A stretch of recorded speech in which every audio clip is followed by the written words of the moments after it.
Hello everyone. आप सभी को नमस्कार। आशा करते हैं कि आप लोग खुश होंगे, स्वस्थ होंगे और अपने अपने पढ़ाई में व्यस्त होंगे। तो आज से आप लोगों के लिए झारखंड के जितने भी एग्ज़ाम हैं उन सभी को ध्यान में रखते हुए प्रीवियस ईयर पेपर जो है झारखंड दारोगा का करवाया गया था एग्ज़ाम, उसका हर एक दिन आपको एक सेट का डिटेल सॉल्यूशन जो है विथ स्मार्ट ट्रिक के साथ आपको दिया जाएगा।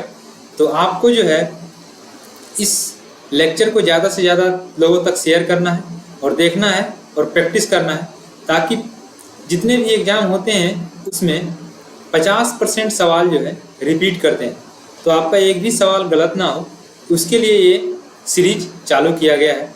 तो अपने बारे में बता दूं कि मेरा नाम दिलीप कुमार है और मैं फ़िलहाल as a senior ticket examiner के पोस्ट पे कार्यरत हूँ, सीनियर टीटी।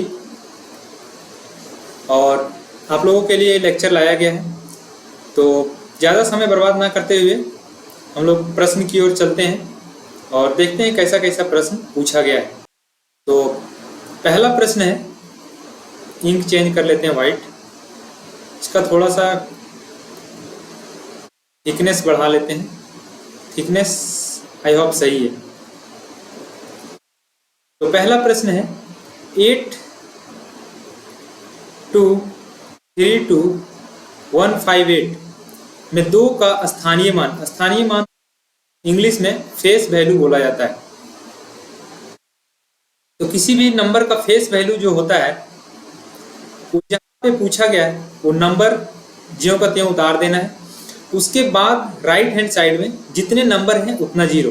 तो इसका फेस वैल्यू होगा 1 2 3 4 और 1 5। इसके बाद 5 शून्य आएंगे। उसके बाद ये दूसरा नंबर है, इसका फेस वैल्यू क्या होगा 2 होगा। उसके बाद इसके बाद कितना जीरो है 3 जीरो। अब पूछा गया है दोनों के मान में कितना का अंतर है। ये नंबर में इसको डिफरेंस करेंगे तो 2, इसको जब माइनस करेंगे यहाँ पे 0 0 0, यहाँ 8, यहाँ 9, यहाँ 1, यानी 198000। कौन सा ऑप्शन है? Option number A. नेक्स्ट सवाल है, किसी संख्या में 9 से भाग देने पर शेषफल 8 बचता है, तो उससे दुगुनी संख्या में 4 से भाग देने पर शेषफल क्या बचेगा? तो इसका शॉर्ट ट्रिक है कि जो शेषफल है, जो मैथमेटिकल कैलकुलेशन किया जाए क्वेश्चन में, वही शेषफल पे करते हैं।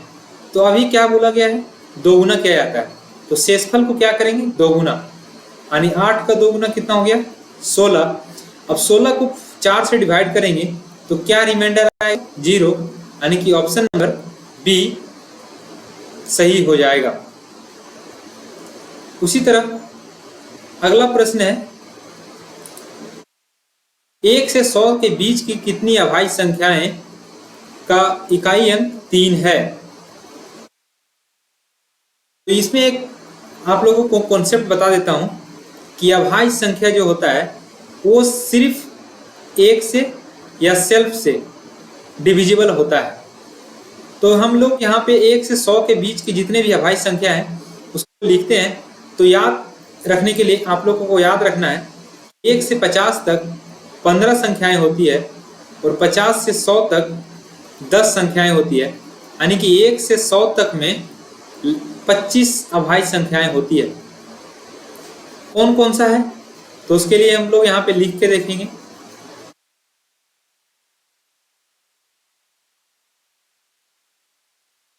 पहला अभाज्य संख्या है 2 3 5 7 11 13 17 19 23 29 31 37 41 43 47। उसके बाद है 53 61 61 67 71 73, 80, 83, 89,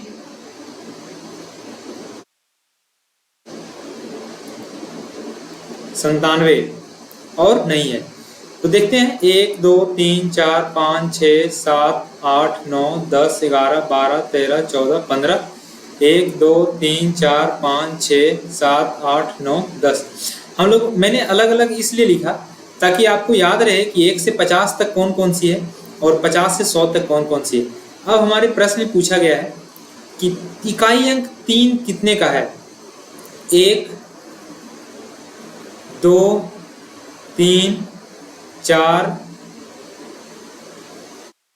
5 6 और 7, यानी कि ऑप्शन नंबर सी। अगला प्रश्न है, किसी संख्या में 125 से भाग देने पर भागफल 85 और शेषफल 22 प्राप्त होता है, तो वो संख्या ज्ञात करें। तो आप लोगों ने पढ़ा होगा ये डिवीजन का जो इस तरह करके जो ट्रिक है, यहाँ पे क्या होता है, भाजक, सॉरी एक सेकेंड,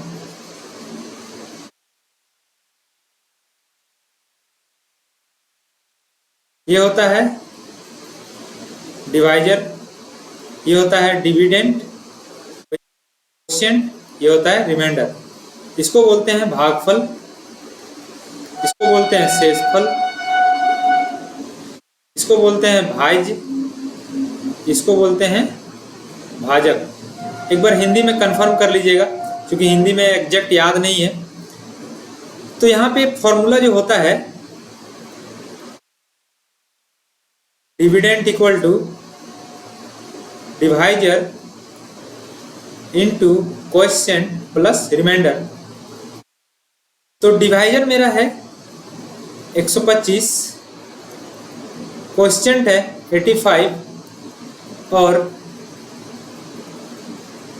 रिमाइंडर है 22। तो यहाँ पे हम लोग इतना कैलकुलेशन नहीं करेंगे, डायरेक्ट शॉर्ट ट्रिक से सॉल्व करेंगे। यानी कि 5 को 5 से मल्टीप्लाई करेंगे तो इसका यूनिट डिजिट 5 आएगा और इसका यूनिट डिजिट 2 है, यानी कि लास्ट का जो यूनिट डिजिट है वो ऐड करने से 7 आएगा। तो ऑप्शन नंबर डी सही है, क्योंकि मल्टीप्लाई करने से बहुत ज़्यादा टाइम लगेगा, इसलिए इस तरह ट्रिक से सॉल्व करना है। Option number D. अगला प्रश्न है, 3 7 11 15 19 का 80 पदों तक का योग। तो आपको बता दें n नंबर का सम का जो फॉर्मूला होता है वो होता है n/2 2a plus n-1 d, जहां d जो होता है कॉमन डिफरेंस होता है, यानी कि second number minus first number. n के जगह 80 divided by 2, 2 into 3 plus 80 minus 1 79 और 7 माइनस 3 होगा 4। चूंकि ये सीरीज एपी सीरीज है इसीलिए कॉमन डिफरेंस सेम होता है। ये हो जाएगा 40, ये हो जाएगा 6 प्लस ये हो जाएगा 316, ये हो जाएगा 40 इंटू 322। इसको मल्टीप्लाई करेंगे तो 4 2 जा 8, 4 2 जा 8, 4 3 जा 12 और लास्ट में 0। सॉरी यहाँ पे आप लोगों को नहीं दिख रहा होगा क्योंकि, तो इधर देख लेते हैं। 40 इंटू 322, तो इसका आंसर आ जाएगा 12880, यानी कि ऑप्शन नंबर ए। अगला सवाल देखते हैं, वह सबसे छोटी संख्या जिसे 21 45 में जोड़ने पर एक पूर्ण घन संख्या प्राप्त होती है, वह संख्या ज्ञात करें। तो आप लोगों को मैंने पिछले क्लास से बताया है कि आपको मिनिमम 15 तक का क्यूब याद ही रखना है। चलिए एक शॉर्ट ट्रिक में हम लिख देते हैं 1 2 3 4 5 6 7 8 9 10 11 12 13 14 15। 1 इसका 2 का 8, 3 का 27, 4 का 64, 5 का 125, 6 का 216, 7 का 343, 8 का 512, 9 का 729, 10 का 1000, 11 का 1331, 12 का 1728, 13 का 2197, 14 का 2844, 15 का 3375। यदि आपको इतना याद है तो आपको डायरेक्ट यहाँ पे दिख जाएगा 2145 है। तो ये क्यों पूछा है? 2145 जो है वो इसके करीब है, यानी कि इसके नज़दीक है। तो इसी के नज़दीक है तो 2145 है। 2145 में क्या ऐड करेंगे कि ये परफेक्ट क्यूब बन जाएगा? तो 2197, तो 2145 में 2197 बनाने के लिए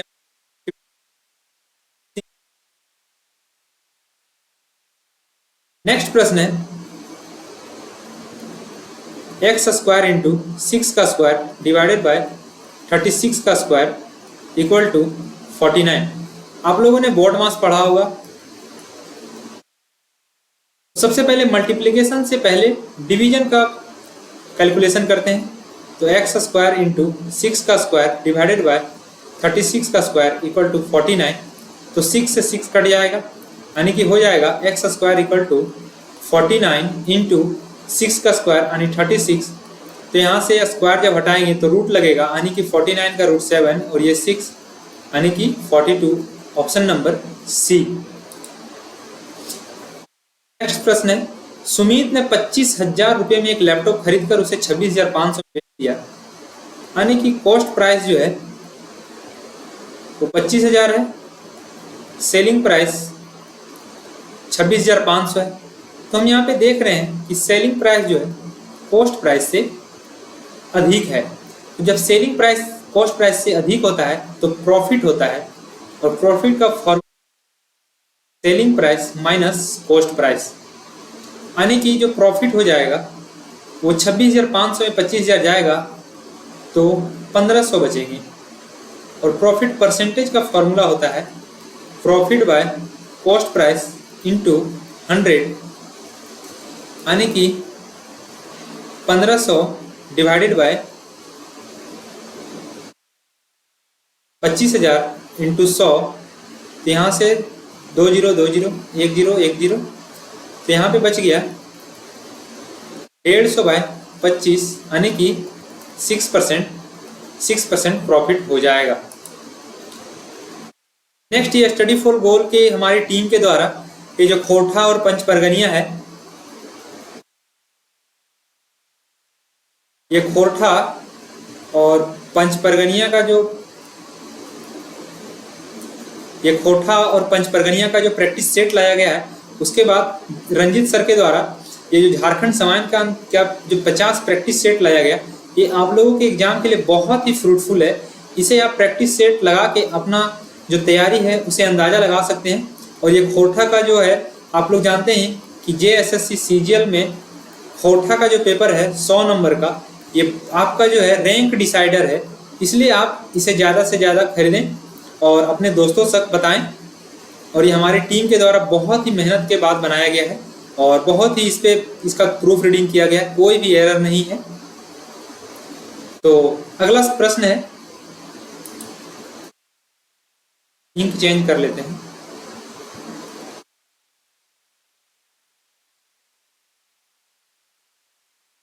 यदि किसी पेन को 56 रुपये में बेचने पर 30% की हानि होती है तो 20% के लाभ के लिए उसे कितने पर बेचना होगा?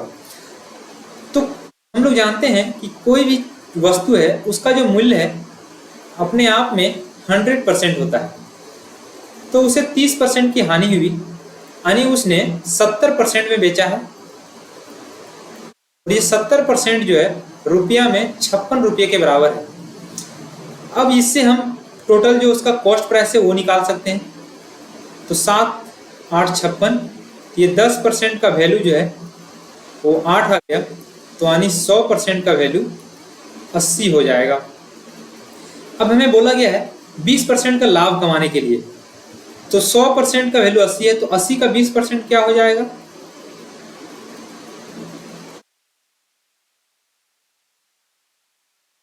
यानी 16 रुपया। तो कॉस्ट प्राइस 80 रुपया था और लाभ 16 रुपया, यानी कि टोटल जो सेलिंग प्राइस है उसे 96 रुपया रखना पड़ेगा। ऑप्शन नंबर ये। थोड़ा सा पेन का साइज छोटा कर लेते हैं।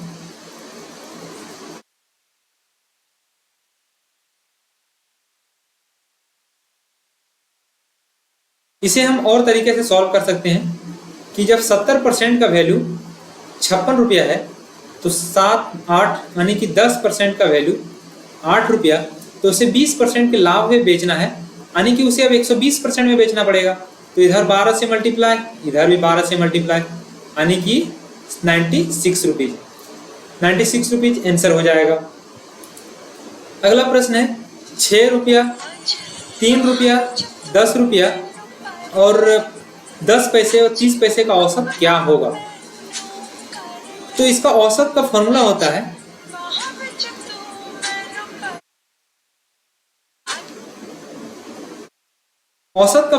है एवरेज का sum of all number divided by total number. तो यहाँ पे हम सम करेंगे, चूंकि ये पैसे में है तो इस रुपया को भी पैसा में कन्वर्ट कर लेंगे, यानी 600, 300, 10 प्लस 40 और टोटल कितना नंबर है 1, 2, 3 और 1 4। तो ये ऑप्शन हो जाएगा 6, 9, 3, 900, 950 डिवाइडेड बाय 4। अब यहाँ पे आंसर हमारा जो है रुपया में है तो इसको फिर से 100 से डिवाइड कर देंगे तो ये रुपया में आ जाएगा। तो 1 0 से 1 0 कट जाएगा, 2 से कट जाएगा, ये 19 से कट जाएगा, यानी कि मतलब 19/8। तो इसको डिवाइड करेंगे 8 दूना 16, 3 बचेगा, 8 दूना 8 के 24, 1 सेकेंड,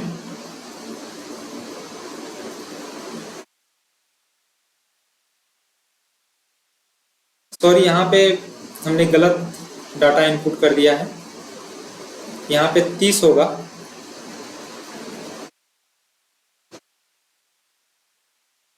यानी कि मतलब 940/4 इंटू 100, 0 कट जाएगा, ये 3 2 जा 6 और 47/12,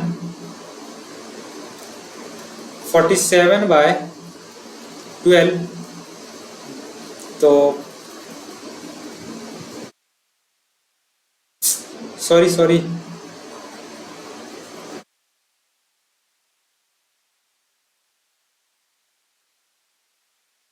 940/4 गुने 100, 0 कट जाएगा, 2 दूना 4, 47 दूना 94, ये 2 से कट जाएगा, 23 दूना 46, 23.5 डिवाइडेड बाय यानी कि 2.35 रुपीज। Option number B. अगला प्रश्न है, एक अलजेब्रा में फॉर्मूला होता है कि a बाय बी का पावर यदि -2 है तो इसको हम 1/a/b लिख सकते हैं का स्क्वायर। तो ये चेंज हो जाएगा b/a का होल स्क्वायर।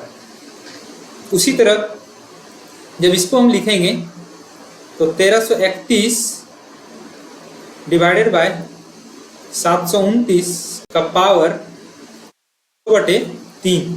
और अभी जस्ट हमने लिखा था 1331 जो है वो 11 का क्यूब है और 729 9 का क्यूब है, तो 3 × 3, तो 3 से 3 कट जाएगा, यानी कि 11/9 का होल स्क्वायर होगा, तो 121/81, यानी कि ऑप्शन नंबर सी हो जाएगा सही। 2640 का गुणनखंड नहीं है, यानी कि सबसे पहले 2640 हमको फैक्टर लिखना है। 2640 फैक्टर लिखने का सबसे आसान तरीका है, सबसे पहले आप 0 को अलग करें, तो यहाँ पे 10 हो जाएगा। 10 को 5 × 2 लिख सकते हैं, 264 को छोटा से करेंगे तो 2 132 आएगा। 132 गुने 5 गुने 2। अब 2 फिर से आएगा। 132 को 11 गुने 12 लिख सकते हैं, गुने 5 गुने 2। अब फिर से 2 गुने 11। अब 12 को हम 4 गुने 3 गुने 5 गुने 2 लिख सकते हैं। अब क्या हमारे ये फैक्टराइजेशन किए हैं उसमें 55 आ रहा है, तो 11 और 5 55 आ रहा है, इससे कटेगा। 1320 आ रहा है। 132 गुने 10 1320 भी आ रहा है। 330 आ रहा है। तो 11 गुने 3 33 और 5 गुना 10 330 भी आ रहा है, यानी कि ये भी आ रहा है, ये नहीं आ रहा है, यानी कि ये हमारा सही उत्तर हो जाएगा।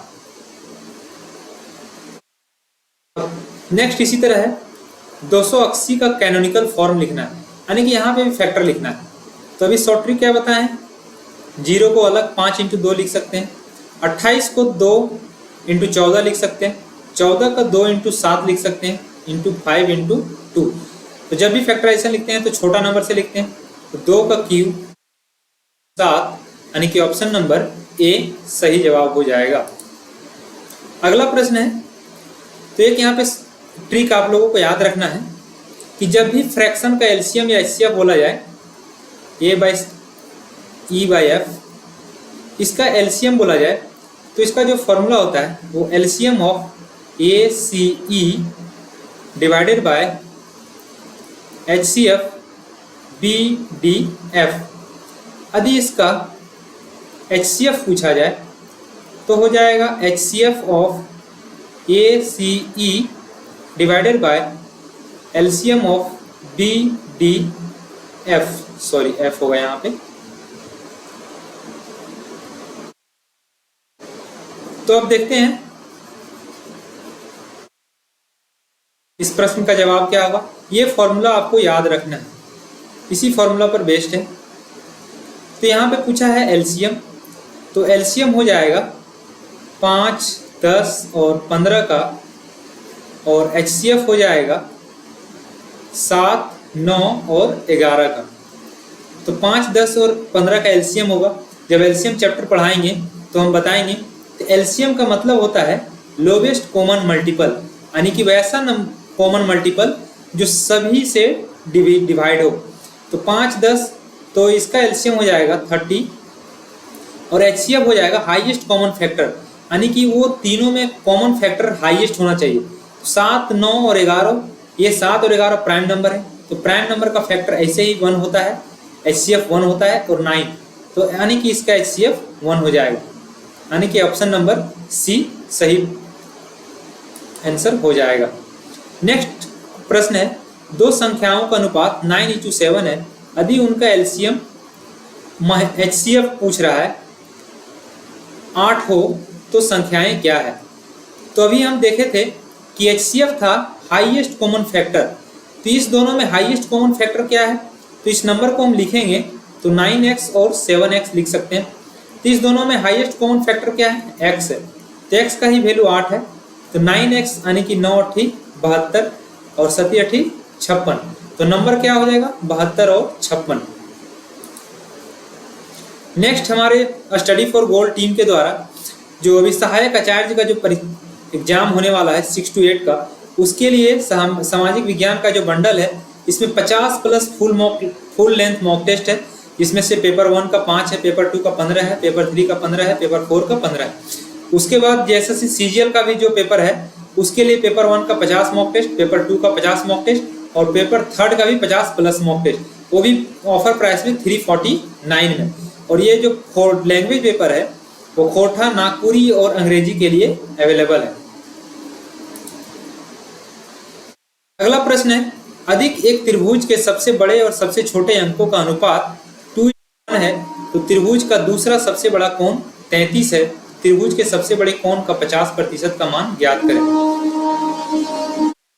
तो आप लोगों को बता दें, ये त्रिभुज का जो तीनों कोणों का योग होता है वो 180 डिग्री होता है, इसमें से एक एंगल 33 डिग्री है, तो 180 में 33 माइनस होगा तो 147 बचेगा।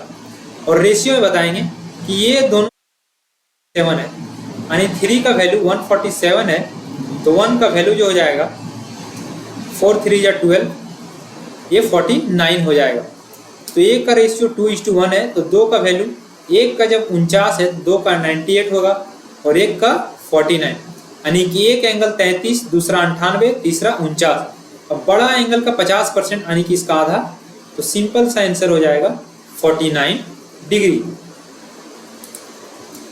अब अगला प्रश्न है सिंपल इंटरेस्ट का। तो सिंपल इंटरेस्ट का आपको फॉर्मूला बता देता हूँ। सिंपल इंटरेस्ट का फॉर्मूला होता है principal into rate into time divided by 100, और जो होता है वो प्रिंसिपल प्लस सिंपल इंटरेस्ट होता है। यहाँ पे सिंपल इंटरेस्ट पूछा गया है, तो प्रिंसिपल है 8,000 है, 6% है, 3 वर्षों के लिए है, डिवाइडेड बाय 100, ये 2 जीरो से 2 जीरो, ये हो जाएगा 6 × 18 = 144, यानी कि 1440 रुपया। ऑप्शन नंबर ये सही जवाब हो जाएगा। नेक्स्ट प्रश्न है पंकज ने एक मोटरसाइकिल कीमत 12,000 रुपये अग्रिम भुगतान पर किया और शेष राशि को 3 वर्षों के बाद 5% साधारण ब्याज की दर से 23,000 रुपये भुगतान करके चुकाया, तो मोटरसाइकिल की कीमत क्या थी। अब पंकज जो है मोटरसाइकिल खरीदा 12,000 रुपया में, उसको जब परचेज किया उस समय दे दिया। उसके बाद की जो राशि है उसने 3 वर्षों के बाद 5% साधारण ब्याज के हिसाब से टोटल 23,000 रुपया भुगतान किया, ब्याज सहित 23,000 रुपया भुगतान करके चुकाया, तो मोटरसाइकिल की कीमत क्या थी। साधारण ब्याज की दर से ब्याज सहित 23,000 रुपया, यानी कि मतलब पंकज ने जो ये 23,000 है 3 वर्ष के बाद चुकाया, तो 3 वर्ष में जो सिंपल इंटरेस्ट उसका हो जाएगा, वो सपोज प्रिंसिपल पूछ रहा होगा, इसको रेशियो मेथड से करते हैं। तो आप लोग जानते ही होंगे कि सिंपल इंटरेस्ट में जो प्रिंसिपल है वो बदलता नहीं है। तो 1 साल का सिंपल इंटरेस्ट जो 5% था, दूसरे साल का 5%, तीसरे साल का 5%, यानी कि मतलब ये 3 साल का जो सिंपल इंटरेस्ट है वो 15% हो गया, और 15% सिंपल इंटरेस्ट हो गया। उसके बाद जो प्रिंसिपल है वो 100% अपने आप में होता है, यानी कि टोटल 115% का वैल्यू जो है वो 23,000 का है। तो हमें प्रिंसिपल निकालना था 100% का वैल्यू, तो 23 × 115, यानी कि 5% का वैल्यू इतना है, तो इसको 20 से मल्टीप्लाई करेंगे तो इधर 20,000 हो जाएगा, यानी कि 20,000 प्रिंसिपल यहाँ पे दिया है और 12,000 वहाँ पे दिया है, तो टोटल 32,000 रुपया उसने उस साइकिल के लिए भुगतान किया है। अगला प्रश्न है, ये तो सिंपल है, इसका एलसीएम ले लेंगे, 24 आ जाएगा, 3 × 8 = 24, 8 × 2 = 16, 4 × 6 = 24, 7 × 6 = 42, 6 × 4 = 24, 5 × 4 = 20, 8 × 3 = 24, 3 × 3 = 9। इसको यदि ऐड करेंगे तो 20 और 9 29, 29 × 6 = 35, 10 = 45, 85 और 2 = 87/24, यानी कि 29 × 3 = 87/8। तो ये कहीं प्रश्न में नहीं है, तो ये आंसर गलत है। ऑप्शन नंबर ये आंसर सही होगा 29/8। अगला प्रश्न है, किसी पहिए की त्रिज्या 0.42 मीटर है और 1 मिनट में 750 चक्कर लगाता है, तो उसका गति किसके बराबर है। तो सबसे पहले आप लोग जानते होंगे स्पीड का जो फॉर्मूला होता है वो डिस्टेंस बाय टाइम होता है, और 1 मिनट में 750 चक्कर लगाता है। तो कोई भी पहिया जो है वो एक रोल करता है तो वो अपने सरकमफेरेंस के बराबर डिस्टेंस कवर करता है। सरकमफेरेंस का फॉर्मूला होता है 2πr। तो टोटल डिस्टेंस जो होता है वो 750 गुने 2 गुने 22/7 गुने 42/100 ये हो जाएगा। अब यहाँ से ये करते हैं, तो सपोज डिस्टेंस में टाइम से भी डिवाइड कर देंगे तो हमारा क्या आ जाएगा स्पीड। तो टाइम कितना है 1 मिनट है, तो मिनट को सेकंड में करेंगे तो 60 से मल्टीप्लाई करेंगे तो यहाँ से एक जीरो से एक जीरो, और 7 और 6 42, तो 42 कट जाएगा। अब ये हो जाएगा 75 गुना 150। 150 को 22 से गुना करेंगे तो क्या आएगा, 75 गुना 150 को 22 से गुना करेंगे तो क्या आएगा, तो 15 गुना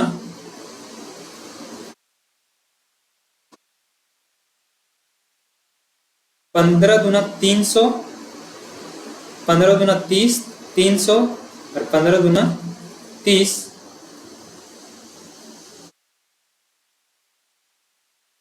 यहाँ पे थोड़ा सा मिस्टेक हुआ है, 750 चक्कर लगाता है तो उसकी गति, सॉरी यहाँ पे बोला गया है मीटर पर सेकेंड में लाना है। तो मीटर पर सेकेंड में लाने के लिए हमारा जो एग्जैक्ट आंसर होगा वो 150 गुने 22 डिवाइडेड बाई 100 गुने 18/5। चूंकि मीटर पर सेकेंड को किलोमीटर पर सेकेंड में करने के लिए 18/5 से मल्टीप्लाई करते हैं, तो 1 जीरो से 1 जीरो, यहाँ 5 से 3 बार में कटेगा, ये 9 दूना 18, सॉरी रहने देते हैं इसको, 18 तिया 54, 18 तिया 54, 54 दूना 108, और फिर से 108, यानी कि 8 8 1 1 डिवाइडेड बाई 10, यानी कि 118.8 किलोमीटर पर सेकेंड सही प्रश्न हो जाएगा। तो ये दोस्तों, ये एक आपको लोग के लिए क्वेश्चन ऑफ द डे है। इसको सॉल्व करके कमेंट में आंसर बताएं, और जरूर कमेंट करें अपना आंसर, कल इसका सॉल्यूशन बताया जाएगा। और ये झारखंड कांस्टेबल के लिए कोटा का जो प्रैक्टिस सेट है वो भी हमारी टीम के द्वारा निकाला गया है, और इसके बारे में तो बताए हैं बुक के बारे में। तो थैंक यू दोस्तों, आप सभी का प्यार इसी तरह बना रहे। तो स्टडी फॉर गोल्ड चैनल को लाइक करें, सब्सक्राइब करें, और अपना कमेंट करें कि क्या हम लोगों के द्वारा आप लोग के लिए लाया जाए, ताकि आप लोग का सिलेक्शन जो है, सिलेक्शन ना रुकना चाहिए। और मैंने जिस तरह 5 सिलेक्शन लिए हैं, उसी तरह आप लोगों के लिए भी एक मोटिवेशन के तौर पर लें कि मैंने एक नहीं 5-5 सिलेक्शन लिए हैं, तो आप लोग भी लेंगे। धन्यवाद, थैंक यू।